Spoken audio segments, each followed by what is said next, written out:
Les decía que el domingo de resurrección ya pasó, pero el resucitado está aquí. Así que vale la pena que lo sigamos celebrando, ¿verdad? ¿Qué tal si le damos un aplauso al Señor resucitado que está en la iglesia en este día? Dáselo fuerte a Él.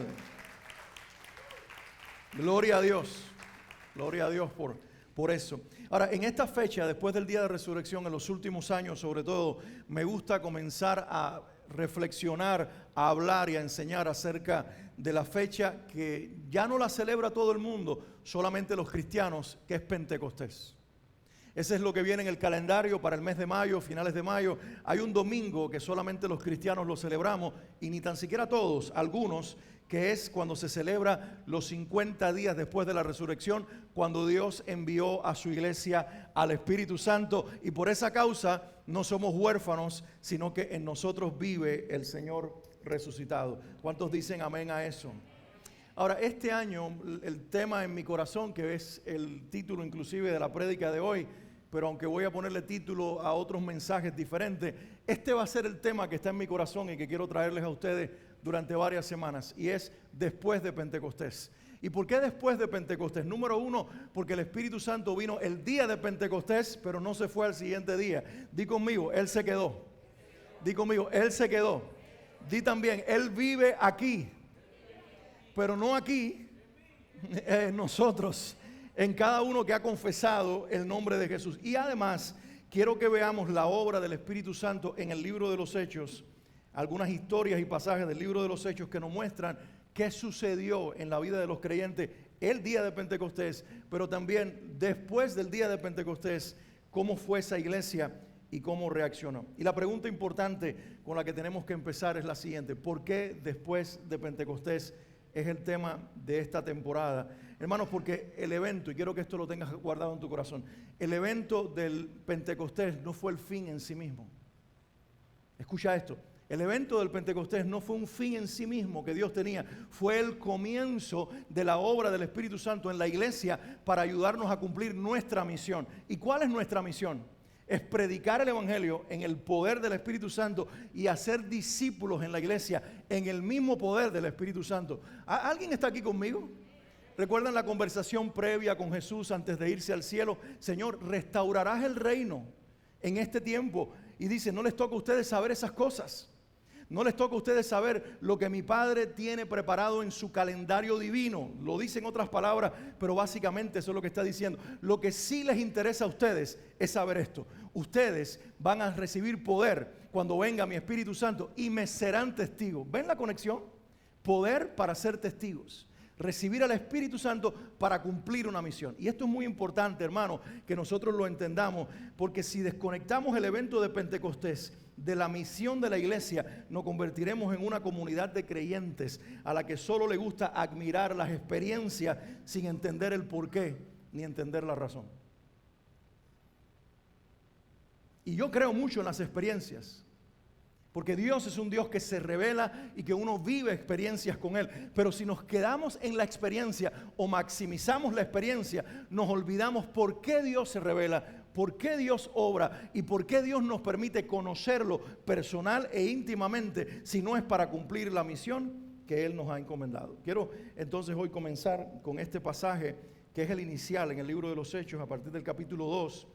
En el capítulo 1 es preliminar, lo que la iglesia vive antes de la llegada del Espíritu Santo, que es igual de importante tenerlo en cuenta. Pero hoy quiero ir a Hechos 2, los primeros 4 versículos, la narración de Lucas de ese momento en el que el Espíritu Santo llega, se revela, se manifiesta en medio de los creyentes y llena a los cristianos. La Biblia dice en el pasaje que acabo de mencionar, Hechos 2, versículos del 1 al 4, cuando llegó el día de Pentecostés, estaban todos unánimes juntos. Y de repente vino del cielo un estruendo como de un viento recio que soplaba, el cual llenó toda la casa donde estaban sentados, y se les aparecieron lenguas repartidas como de fuego, asentándose sobre cada uno de ellos. Y todos fueron llenos del Espíritu Santo y comenzaron a hablar en otras lenguas según el Espíritu les daba que hablasen.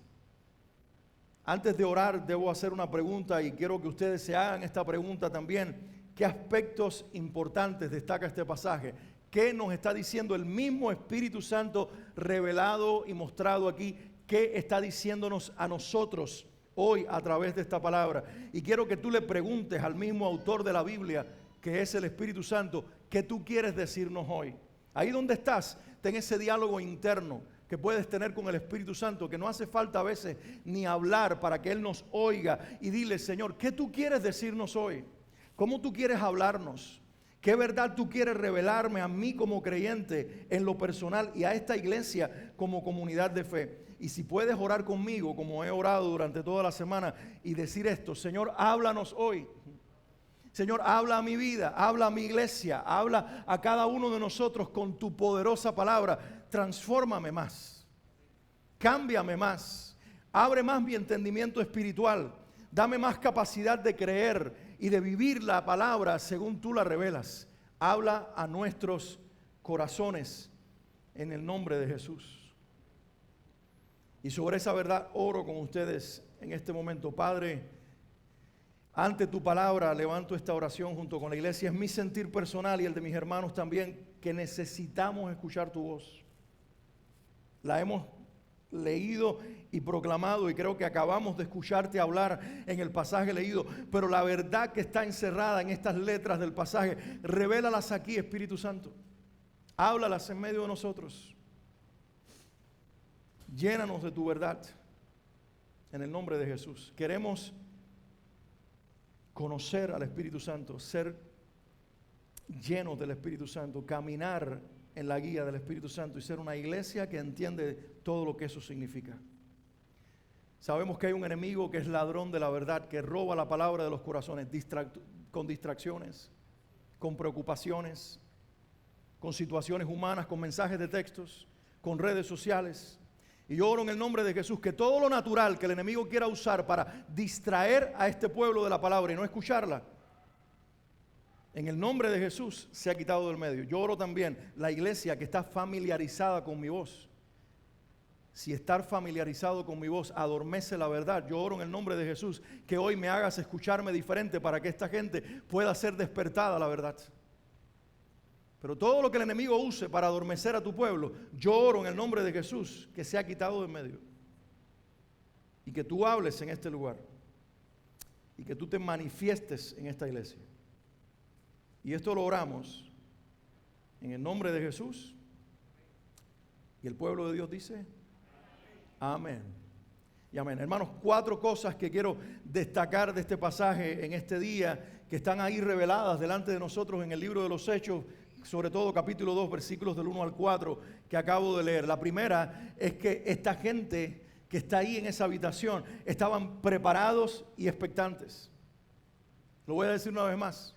Ellos estaban preparados y estaban expectantes de lo que iba a suceder. ¿Saben por qué? Porque tenían una promesa. Lucas capítulo 24 dice que el Señor les dijo: no se vayan de Jerusalén. No se vayan de Jerusalén después que pase todo lo que va a pasar. Después que yo me vaya al cielo con mi Padre, quédense todavía en Jerusalén. No salgan hasta que la promesa no haya venido sobre ustedes. Y entonces entendemos que en las palabras de Jesús de Lucas 24, la promesa con P mayúscula no es una promesa como cualquier otra que leemos en la Biblia. La promesa con P mayúscula es el Espíritu Santo. ¿Alguien está aquí conmigo?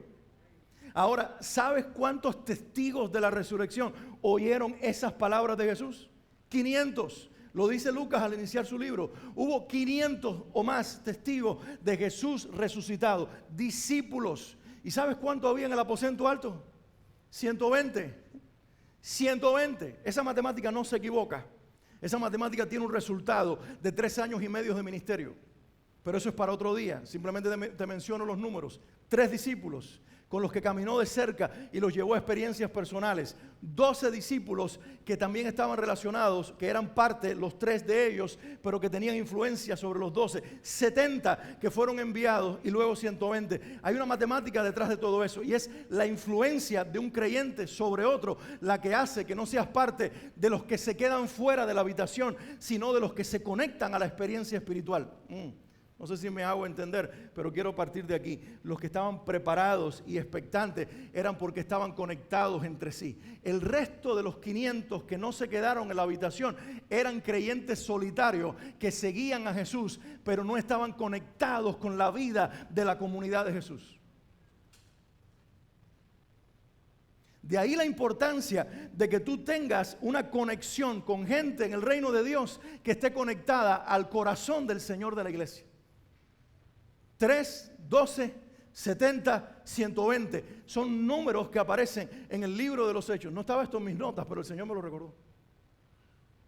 El Señor me lo recordó, no tenía esto anotado, pero el Señor me lo está recordando en este momento para que tú entiendas la necesidad de creyentes conectados y no simples creyentes de domingo que ocupan una butaca, sino una iglesia que se conecta en la semana por diferentes vías, virtual como hoy lo tenemos, física, presencial, en grupos pequeños, en la reunión del domingo, pero gente influenciando gente para que no seas un simple espectador de la gloria de Dios, sino un participante de la presencia de Dios cuando Él la manifiesta en su iglesia.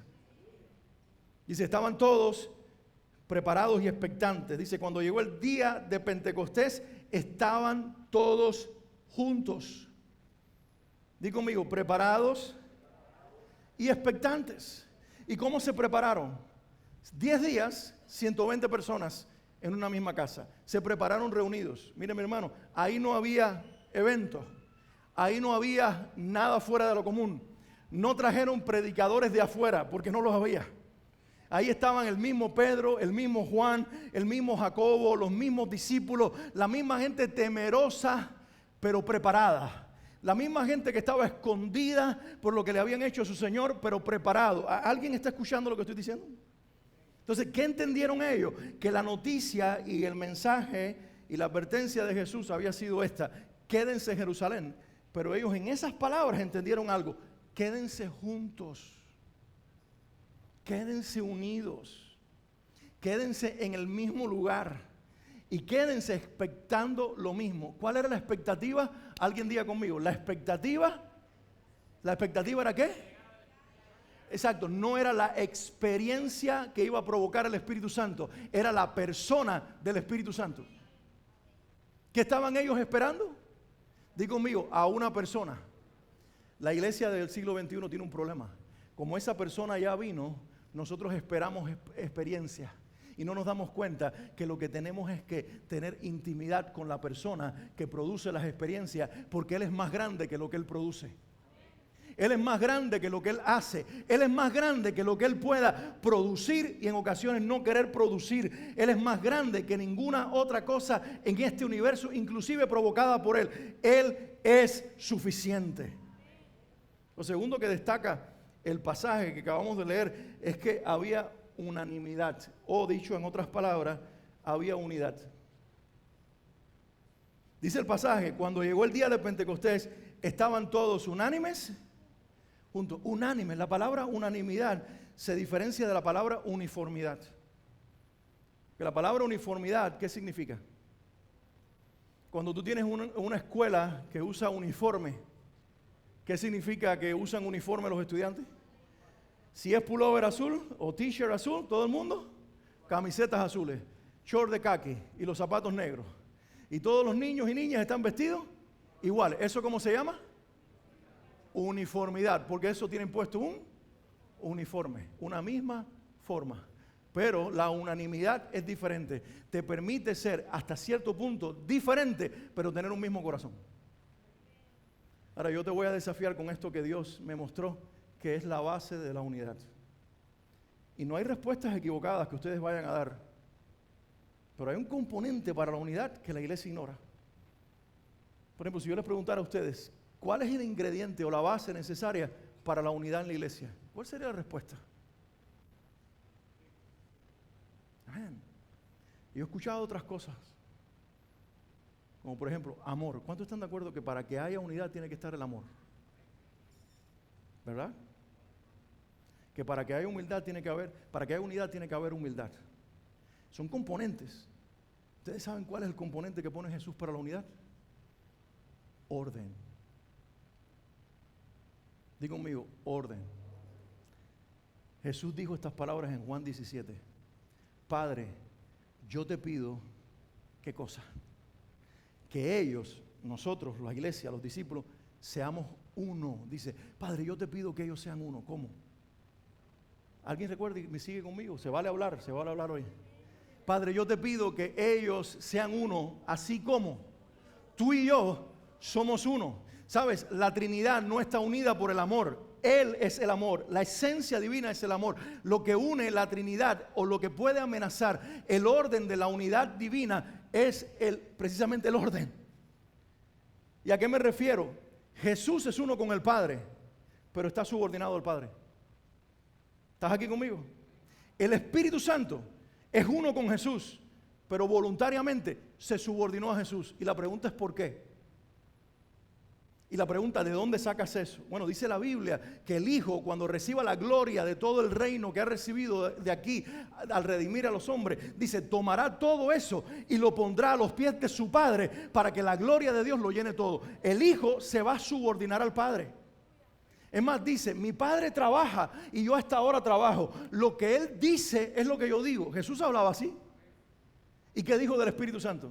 Yo les voy a enviar al Espíritu Santo, pero Él no hablará por su propia cuenta, sino que cuando Él venga, Él dirá lo que me escuchó decir a mí. ¿Y a quién se lo escuchó decir Jesús?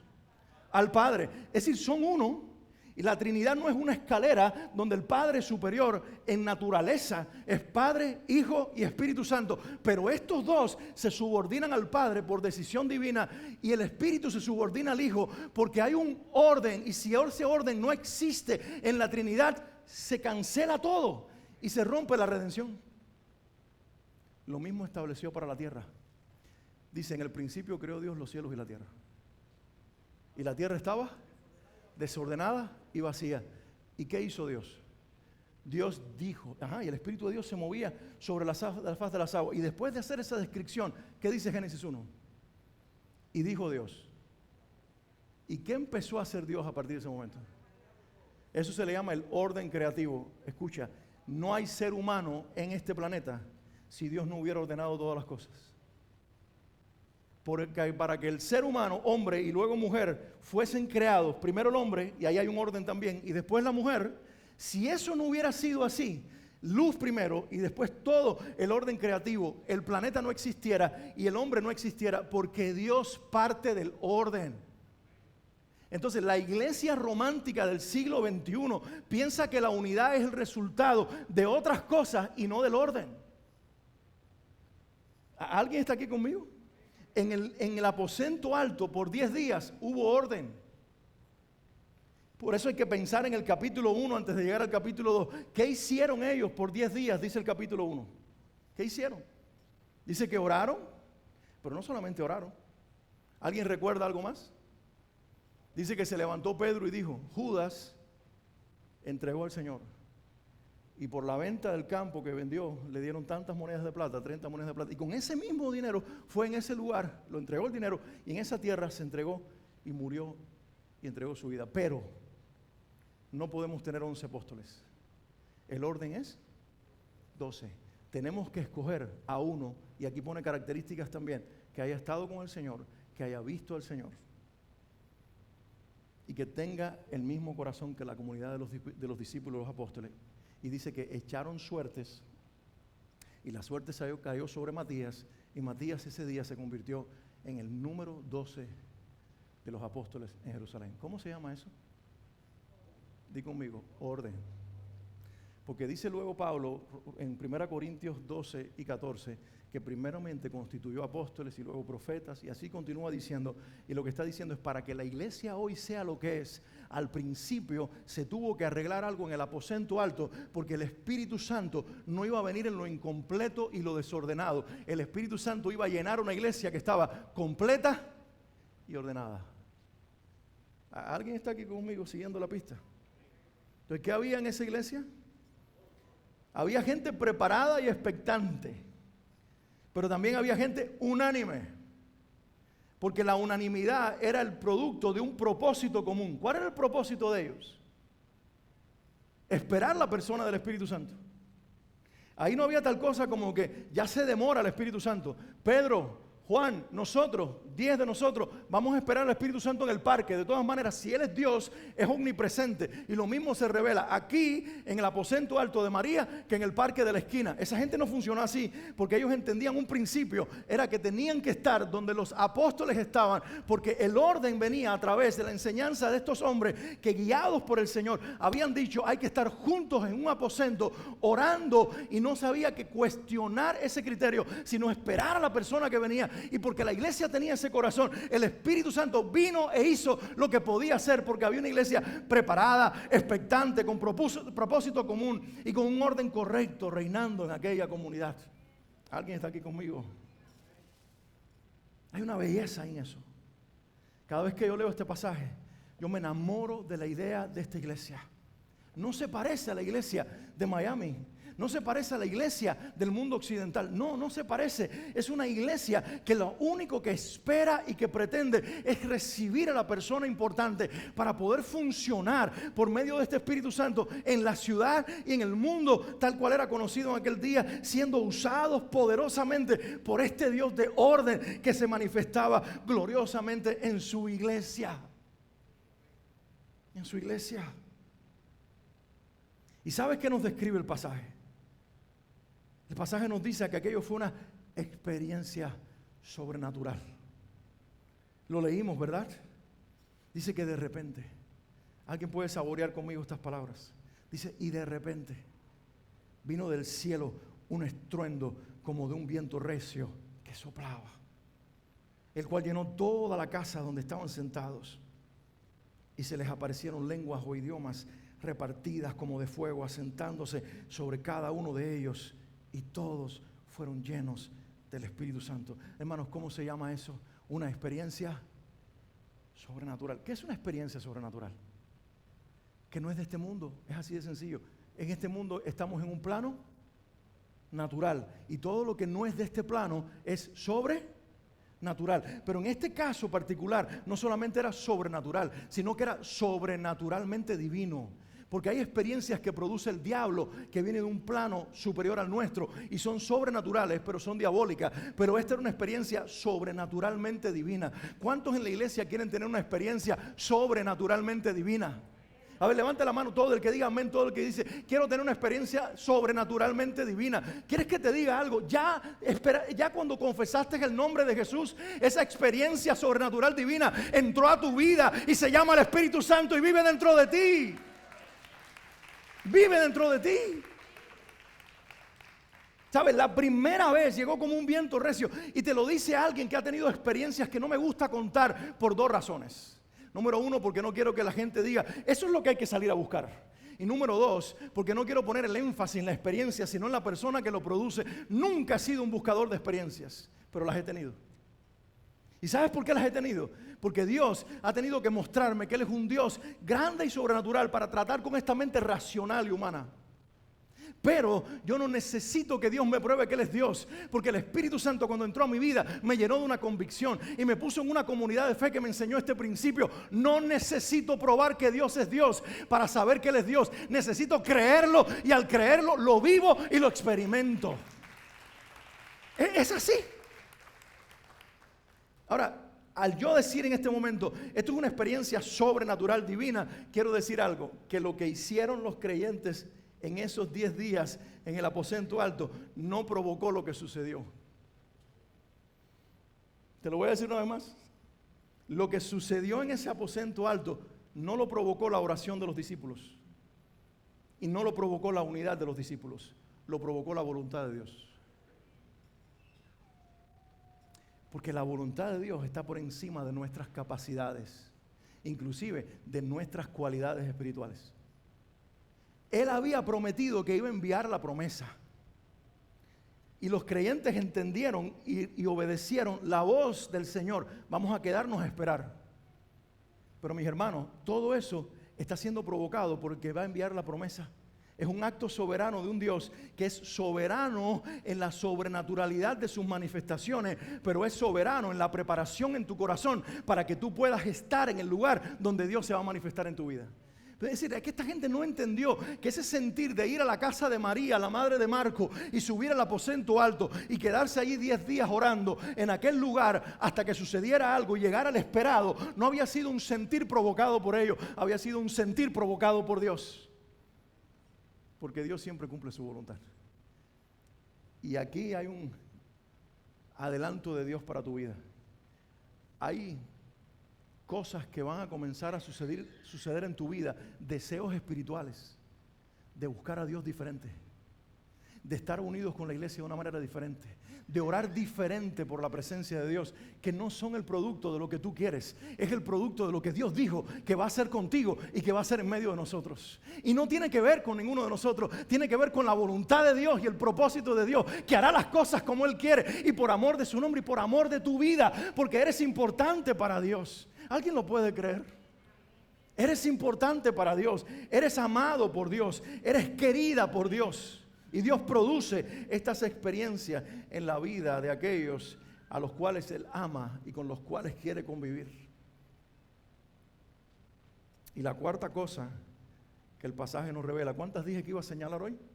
4. Llegamos rápido, ¿verdad? Pero todavía no hemos terminado, así que no preparen la comida, no llamen a la casa, pongan los frijoles, porque cuando yo digo cuarto no quiere decir que terminamos.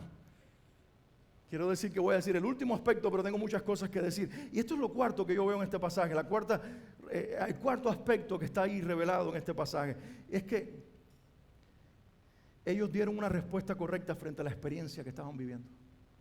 Esto para mí es muy importante. Di conmigo, una respuesta correcta. Díganlo fuerte, una respuesta correcta. Es muy importante, iglesia, cuando tenemos experiencias espirituales, cómo respondemos. ¿Me estás escuchando? No solamente qué tenemos como experiencia, qué vivimos como experiencia, cómo respondo a la experiencia. Hay algunas cosas importantes que yo quiero contrastar de la iglesia que vemos aquí en este pasaje, de la iglesia de nuestros días. No solamente de nuestra iglesia, sino en general de la iglesia de nuestros días. Porque la respuesta de esta gente fue la respuesta correcta.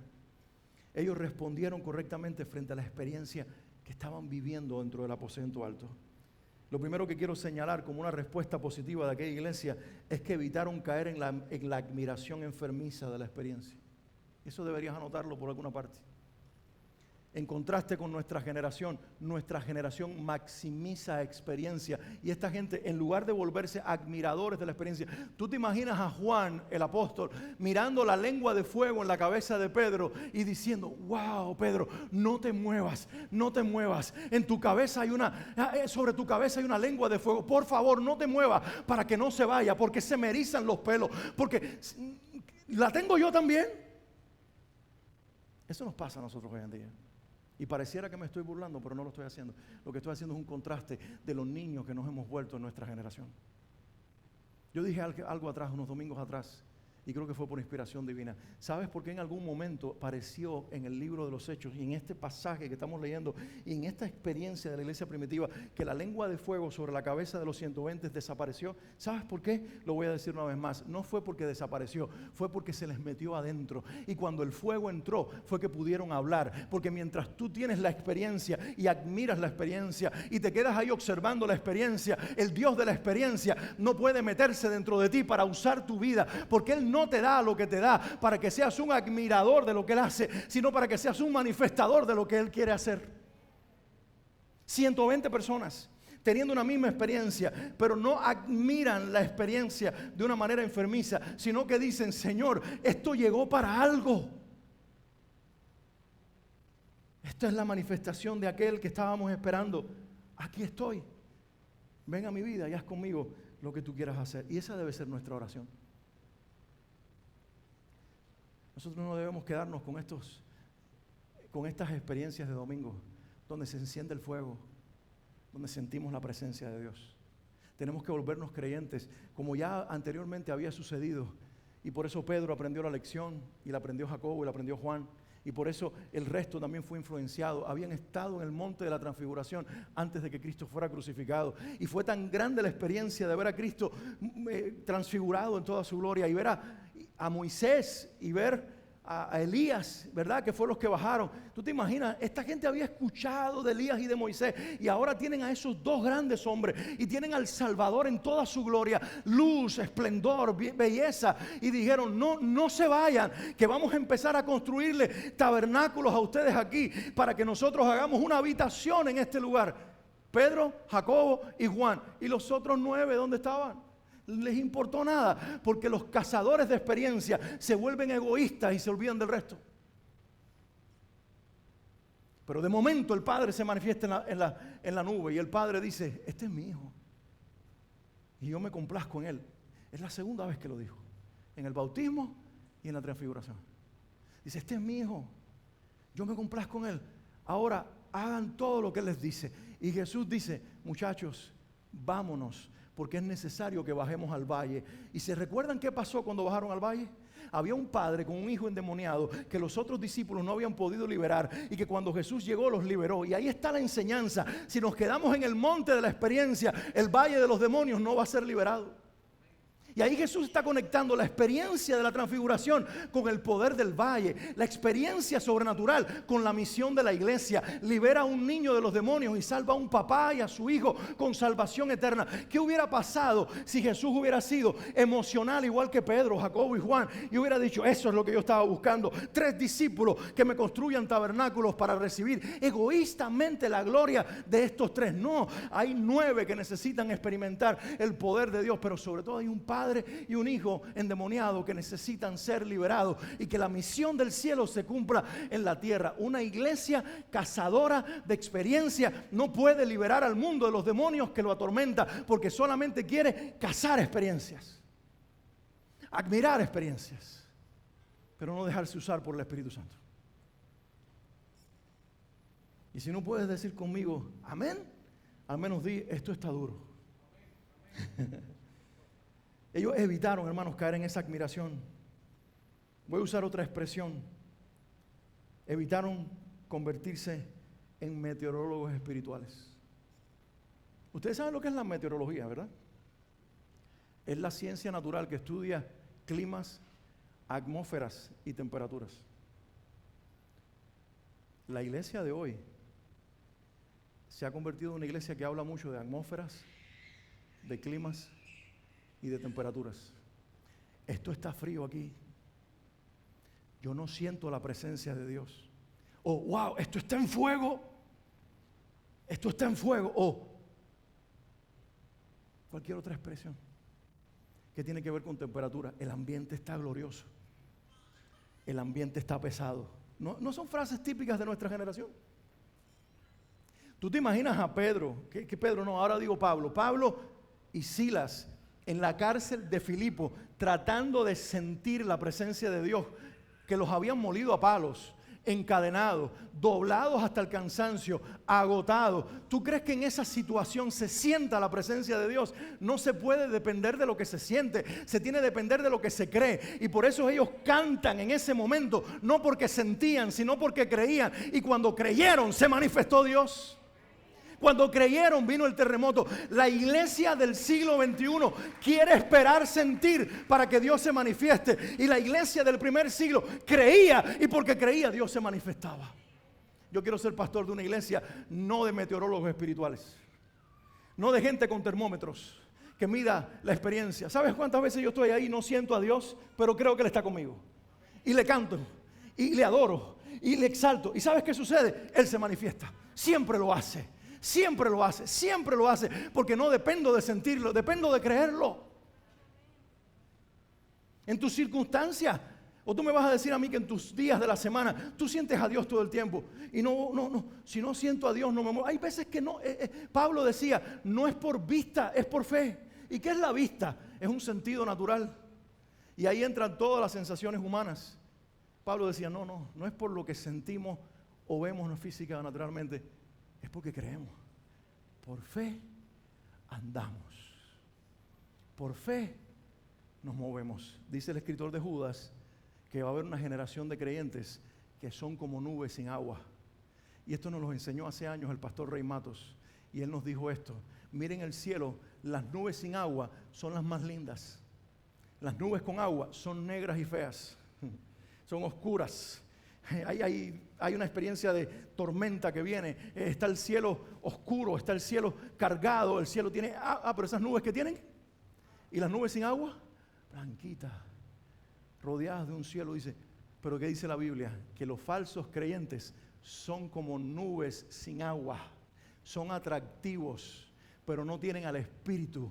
Son sensitivos o sensuales, dice la versión de 60. ¿De qué dependen? No son sensuales porque son solamente situaciones sexuales. No, son sensuales porque dependen de un aparato sensorial. Son gente que dice, siento a Dios. ¿Me entiendes? Y todas esas cosas. Y esa gente aparentemente son más poderosas que tú. Y están los creyentes como tú y como yo, que no andamos haciendo alarde de lo que vivimos, pero no dependemos de sentir, dependemos de creer. Y porque creemos, vemos la gloria de Dios. Y a lo mejor somos feos como una nube que está cargada de agua, pero es más poderoso estar lleno que llamar la atención y estar vacío.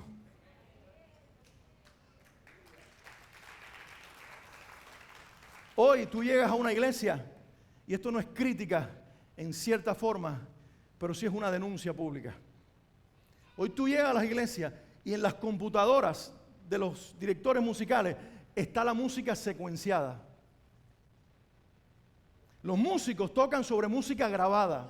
Y tú y yo, que no sabemos nada de música, con un poco de luces, humo y música secuenciada, se nos erizan los pelos y decimos, Dios está aquí en este lugar. Porque la gente planifica atmósferas para el domingo. Iglesias se reúnen para planificar la nueva experiencia del próximo fin de semana. Y nosotros no somos esa clase de iglesia. Nosotros no planificamos experiencia. Nosotros estamos viviendo para encontrarnos con el Rey. Aunque la música suene bien o suene mal, aunque haya luces o no haya, aunque haya humo o no haya, lo que queremos es presencia, Dios, palabra y Espíritu Santo.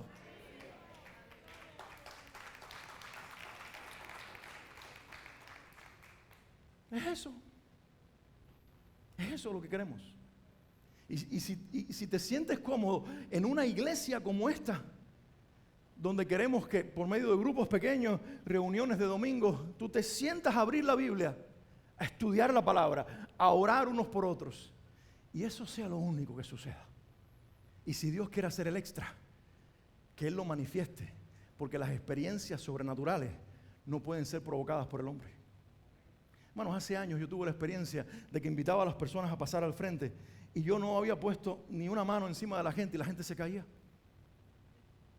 Y yo no había eso.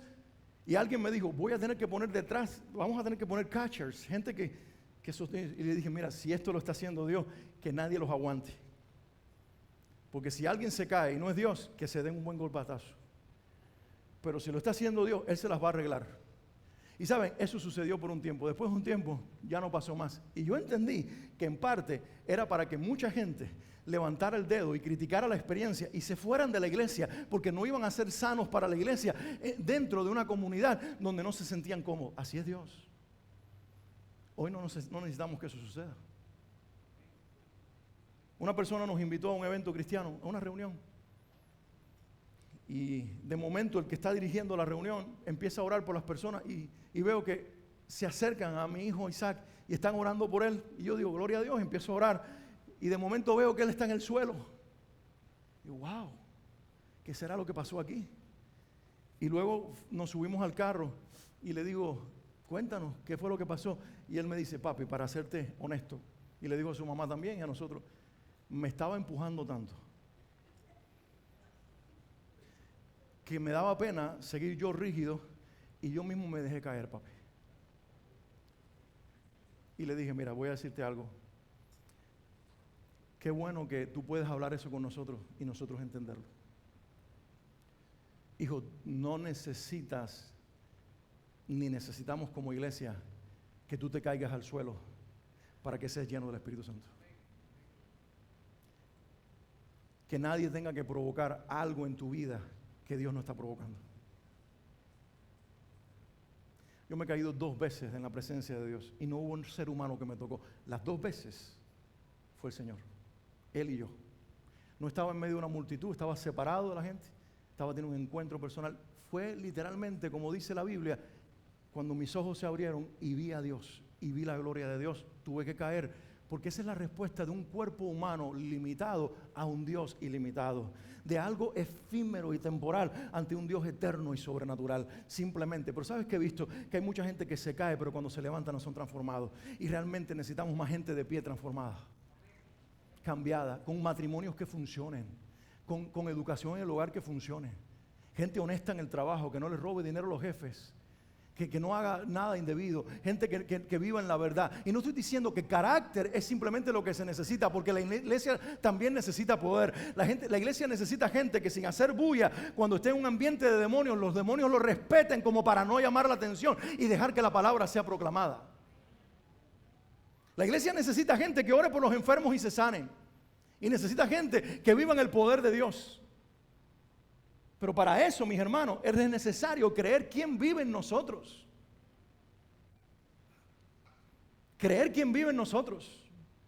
Vivimos en una sociedad, una generación de creyentes acusados, donde el diablo te dice, tú no puedes ser usado. Esa no es la voz de Dios, porque si tú te arrepentiste, pediste perdón, y dice la Biblia que el que se arrepiente y pide perdón es limpiado otra vez, y el Espíritu que está dentro de ti te usa con poder y con gloria. Esto lo digo para alguien que tal vez esté escuchando.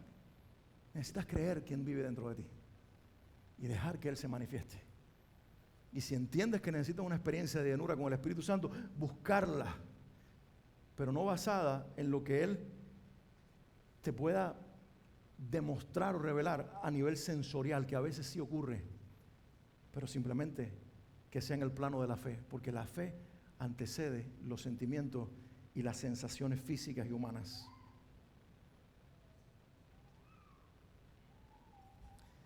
Esta gente entendió el porqué de lo que estaba ocurriendo en aquella habitación. Y simplemente pusieron sus vidas al servicio del Espíritu Santo. Tengo una pregunta para ti hoy. ¿Cuántos de nosotros en el tiempo presente buscamos todo el tiempo, sentir a Dios? Como si la experiencia fuera el objetivo final de la vida cristiana. No. El objetivo final de la vida cristiana es que el que vive en mí se pueda revelar a través de mis palabras y mis acciones para que la gente alrededor de nosotros sea impactada con el testimonio de Cristo y puedan salvarse. Hermanos, estamos teniendo una era peligrosa. Hay iglesias en todo el mundo que están vendiendo experiencias que hacen que la gente crea que nació de nuevo. Llegan el domingo y al siguiente se bautizan, están en fuego por 6 semanas o 6 meses y después preguntan dónde están esas personas y ni tan siquiera lo saben, porque entran 100 por una puerta y se van 100 por la otra, nadie los ve. No es como en las iglesias pequeñas donde alguien falta y sabemos que ya no está o que no pudo venir o que está enfermo, pero en una iglesia grande entran 100 que nublan los 100 que se fueron, y en esos 100 hay gente que a veces son nuestra familia, que tuvieron una experiencia espiritual eufórica de 6 semanas, de 6 meses, pero después se van de la iglesia porque vieron errores en sus hermanos, porque se dieron cuenta que el pastor era imperfecto, porque se dieron cuenta que había errores en la institución, en la organización. Cuando tú naces de nuevo, tú no te vas de la familia de Dios, porque ya no vives por los defectos de los demás, vives por el Dios que llamó a gente imperfecta a vivir en una comunidad donde Él se está manifestando. Pero hoy vendemos experiencias y entonces nos contentamos porque la gente está teniendo experiencias efímeras, temporales. No son experiencias las que van a llevar a las personas a la eternidad. Es una persona, se llama Jesucristo. El que cree en mí tiene vida eterna. El que cree en mí tiene vida eterna. Y esta gente entendió quién era el que se estaba manifestando en aquella habitación y pusieron sus vidas al servicio de esa persona, el Espíritu Santo. Cuando el Espíritu Santo me daba esta palabra, yo oraba y decía: Padre, perdóname si en algún momento en la iglesia hemos limitado tu persona a lo que tú haces y no hemos dejado ver la gloria de quien tú eres. Hay una misión en mi corazón, hay un llamado de Dios sobre mi vida, pero también hay un deseo de mi corazón y del corazón de Dios por cada uno de ustedes, que conozcamos personalmente al Espíritu Santo. Es la persona más increíble que tú puedes conocer. Tener una compañía diaria con el Espíritu Santo es insustituible. hablar con Él y a veces no escucharlo, pero vienen pensamientos y viene una guía y viene un sentir dentro de ti y tú decirle, no necesito escucharte audiblemente, ya estás orando, me estás guiando en esta dirección, estoy recuperando un fuego que había perdido, había un deseo dentro de mí que se había perdido por ti y mi oración me conectó con tu presencia y tú volviste a hacerlo otra vez. Gracias, Espíritu Santo. Tener esa comunión es insustituible, ese amor que nos da por la palabra, ese corazón que se rinde ante Dios y le dice, no mi voluntad sino la tuya. ¿Tú crees que eso es natural? Eso lo hace el Espíritu Santo. Y eso es lo que yo quiero que en la iglesia ocurra. Gente que se ponga como el Hijo, el Señor ante el Padre y le diga, Padre, no mi voluntad sino la tuya. Hermano, no hay forma natural de hacer eso. Eso lo hace el Espíritu Santo. No mis deseos sino tus deseos, no mi voluntad sino tu voluntad, no mis caminos sino tus caminos, no mi forma sino tu forma. Wow, y cuando ocurre eso y cuando sale esa oración es porque el Espíritu Santo se ha manifestado en tu vida. Nota cómo el versículo 4 enfatiza esta idea y dice, y comenzaron a hablar en otras lenguas según el Espíritu les daba que hablasen. Se volvieron instrumentos idóneos y obedientes de la voluntad del Espíritu Santo. El Espíritu Santo vino para hablar de Jesús. Y cuando ellos entendieron que Él había venido para hablar de Jesús, les prestaron sus vidas, 120 vidas prestadas a la persona del Espíritu Santo, hablando simultáneamente. Algunos llamaron eso una locura y pensaron que estaban borrachos, pero era la obra del Espíritu Santo. 120 personas rendidas, diciendo al Espíritu de Dios, ahora esta vida te pertenece, que esta boca te pertenezca. Habla por medio de mí. Habla por medio de mí. No les dieron un curso de evangelismo, no los entrenaron, simplemente los enseñaron a caminar en el Espíritu Santo. Quiero terminar. Quiero que medites en esto. Dios trabaja en lo que sentimos, pero Dios trabaja más allá de lo que sentimos. La fe verdadera se construye en obediencia y en acción. Pentecostés, este pasaje que yo acabo de leer y todo lo que dice después, el capítulo 2, transformó a los discípulos desde adentro. No solo fue una experiencia sobre sus cabezas, los transformó desde adentro. Y ahí se dio el inicio de una vida en misión. Esta gente a partir de ese momento vivió para una misión y murió por una misión. Hermanos, si nosotros no nos despertamos, no importa si eres médico, maestro de escuela, albañil, hombre de negocio, maestra de lo que hagas en la vida, lo que hagas, no importa cuál es tu profesión, pero si en la mañana no te levantas y el sentido de misión de Dios contigo no está dentro de ti, no estás lleno del Espíritu Santo, no importa lo que hagas, pero hoy voy al colegio a enseñar a los niños matemáticas, pero voy también a revelar a Jesús. Hoy voy al hospital, no solamente a inyectar enfermos, hoy voy a manifestar a Jesús. Hoy voy al taller a cambiar el aceite a los carros, pero hoy también voy a manifestar a Jesús. Hoy voy al centro comercial a trabajar en el supermercado, pero hoy voy a manifestar a Jesús. Mi trabajo me paga un salario, pero mi misión es dar a conocer a Jesús. Hoy voy a vender algo en mi negocio, hoy voy a ver a otros socios en el negocio, pero sobre todas las cosas es mucho más que para ganar dinero, es para que Jesús sea revelado en ese contexto. Entonces el trabajo se convierte en un pretexto para que tu misión se haga realidad. ¿Por qué? Porque te llenó el Espíritu Santo de lo que está en el corazón del Padre y del Hijo, y es que todo el mundo conozca la gloria de Dios y el nombre que lo da a conocer, Jesús. ¿Para qué quiero ser lleno del Espíritu Santo? ¿Para qué quiero que mi iglesia, Bethel, sea llena del Espíritu Santo? ¿Para qué? Que sea para predicar a Cristo, para darlo a conocer. Que el fin de esa búsqueda nos lleva al arrepentimiento. Y nos lleva a decirle, aquí estoy, Señor, como Isaías. Isaías tiene una experiencia sobrenatural. ¿Y cómo resulta y cómo termina esa experiencia? Padre, Señor, envíame a mí. Toda verdadera experiencia espiritual con Dios termina con una rendición personal y con cada uno de nosotros diciéndole, úsame a mí. El cristianismo auténtico no tiene que ver con experiencias egoístas, sino con sumar obediencia. Se trata de rendirnos al plan de Dios y de obedecer en fe, aunque ese sea un reto diario verdadero.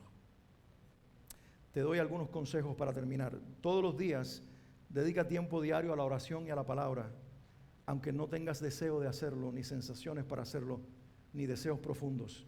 Abre la Biblia y léela y llénate de Dios. Ora y habla con tu Padre Celestial y Él tomará en cuenta esa práctica espiritual y te respaldará con su presencia, el Espíritu Santo. Sirve a otros. Envuélvete en una auténtica experiencia comunitaria, en una verdadera experiencia de iglesia, donde ores por los otros, donde vivas en la experiencia de la reunión de domingo y de grupo pequeño, pero sirve a otros con corazón.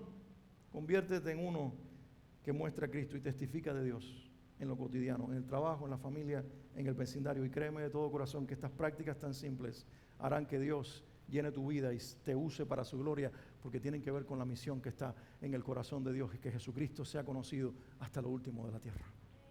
Quiero que te pongas de pie un momentito.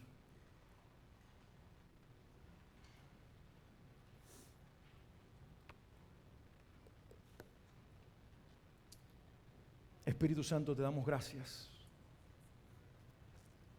porque tú has hablado en medio de nosotros hoy. Tu palabra es viva y es eficaz. Mi misión de predicarla termina aquí, pero tu propósito de continuar la obra después que ellos salgan de este lugar no termina. Sigue trabajando en nosotros. Síguenos retándonos a conocerte más y mejor, a rendirnos más y mejor, a caminar contigo cada día. Queremos ser tus amigos, pero también tus siervos. Queremos caminar a tu lado, pero también postrarnos ante ti. Señor, queremos que el Espíritu Santo doblegue nuestros corazones para vivir vidas verdaderamente rendidas y llenas de su presencia.